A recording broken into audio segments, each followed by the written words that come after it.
ये सवाल देखिए कि जो सम आपने इन्वेस्ट किया है स्कीम बी में वो 3 गुना है ए का।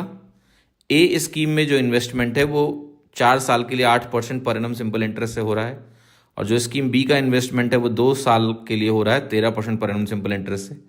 आपको बताना है कि जो टोटल इंटरेस्ट अर्न होती है दोनों स्कीम में वो 1320 रुपये है। आपको बताना है हाउ मच अमाउंट हमने स्कीम ए में इन्वेस्ट किया, ये हमें बताना है। गौर से देखिएगा इसको, बहुत अच्छा सवाल है, ठीक है, और आसानी से होगा।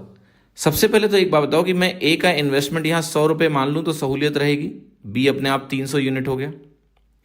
फिर आप कह रहे हो ए का जो इन्वेस्टमेंट है वो हम 8% पर एनम से 4 साल के लिए कर रहे हैं, तो ये 32% हो गया। तो हम यहाँ पर लिखेंगे 32% ऑफ ए प्लस यहाँ बी के लिए 2 साल 13%, 13 दूना 26 हो गया, ये हो गया 26% ऑफ बी, और इसका जो टोटल है यही 1320 रुपये है, इसमें कोई डाउट नहीं होना चाहिए।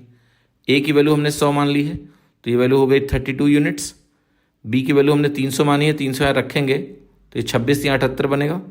ये ध्यान रखना कि अगर बी मेरा 300 है तो इसको हम ऐसे सोच सकते हैं कि 1% बी का क्या होगा, 2 जीरो कट जाएगा 1% लिखने में 3, तो 1% अगर 3 हो गया तो 26%, 26 इंटू 3 78 हो गया, तो ये इक्विवेलेंट हो गया 1320 रुपये के।